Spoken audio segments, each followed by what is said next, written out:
Ryan Ham here, and what you see before you is a 5-screw Smith & Wesson Model 10.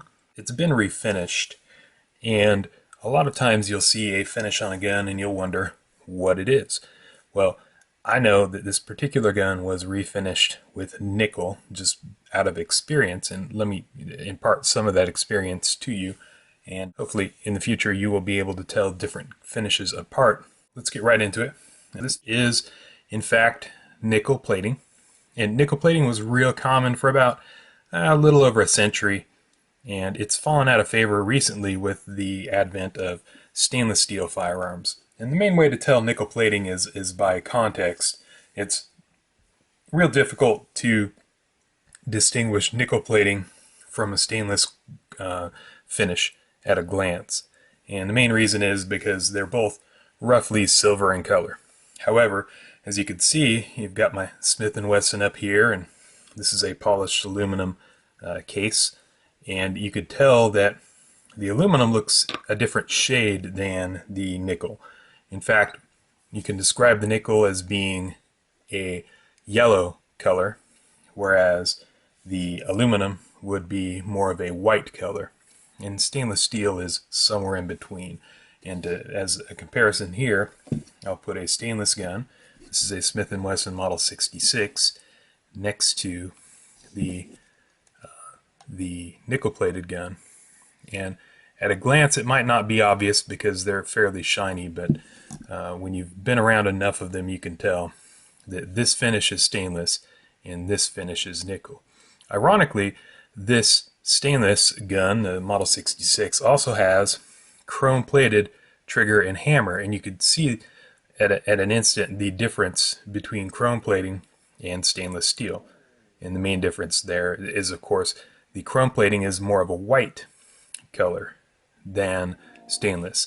Stainless would be halfway between chrome and nickel, and you see it all kind of laid out there in front of you. I've got another chrome plated gun here, and you can see it roughly matches the finish of the trigger. Now, there are some other finishes that you might get confused by. For instance, a natural steel finish, which I've got two Kel-Tecs here. All these guns have been safety checked, so don't worry about it. I'm not going to shoot you through the internet. And you can see these are both, this is a polished natural finish. It is not, I believe, stainless steel. I believe it's natural steel. And Kel-Tec barrels are not stainless steel. Not every gun you see that looks silvery is stainless, nickel, or chrome, because some might fool you. The barrel on this gun happens to be a natural steel finish, and the slide might look more like chrome or stainless, but it has actually been Ceracoded. So either Ceracode or gun coat. I can't exactly tell which. It's paint though, so don't look at a gun and say, well, that's obviously stainless. It might be paint. And some unscrupulous folks might try to pass off a painted gun as a stainless or nickel, or in this case it looks more chrome. That's not the end-all and be-all of stainless finishes, because this slide is stainless, and as proof you could read it right on the side of the slide. It says stainless, but why then would it be black? Well, this is a blackened stainless slide, and the main idea there is that they want it to be more stealthy, I guess. The stainless is very flashy. That is a PM9, wonderful gun there, by the way. So here's another contrasting finish example, and this one is a contrast between stainless steel on the cylinder and the barrel and aluminum, which has been clear coated, so they actually paint over the top of the aluminum. And that is what Smith & Wesson did on their Model 642, which I had to unload for this video. It's normally with me in a holster. Aluminum in a natural finish looks kind of like this, but when you spray paint it, it looks kind of like wet aluminum, I guess. Now these have a lot of problems with filiform corrosion, and you see those little tracks there. Those are actually corrosion that is snuck underneath the finish, and that's a major problem with clear coating aluminum. It makes it a little bit more durable. However, it is prone to corrosion right underneath the finish there. Finally, I've got a factory nickel, and that comes from, well, you can see me. That comes from the factory like that. It's very shiny, and you can tell the difference. If the nickel plating looks like a mirror, then it's probably factory plating if it came from Smith & Wesson.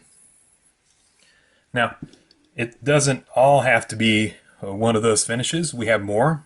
This is an anodized aluminum, and anodized aluminum has a different appearance to it. It appears more white, not quite what your chrome plating or your stainless steel will be, but actually you can anodize in pretty much any color.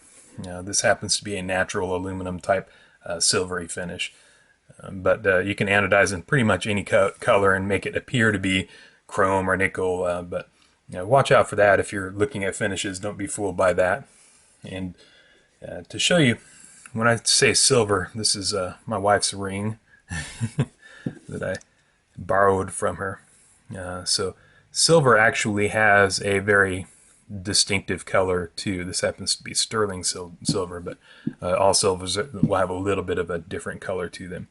But it is most closely stainless steel. So if you have a silver ring, sterling silver especially, take it and put it up against a nickel finish, and you can tell by eyeballing it that there is definitely a color difference. And finally, we have two more. This is a natural finish, and this is titanium.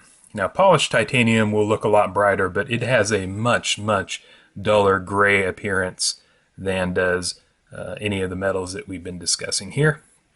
And speaking of gray, Ruger has stainless steel finished firearms, and they call this finish a target gray. Not entirely sure what they do. I think it's either a heat treating or a nitriding. I don't know for sure. This gun, for instance, if anybody can guess the caliber, please let me know down in the comments. I don't think you've seen it on the video yet,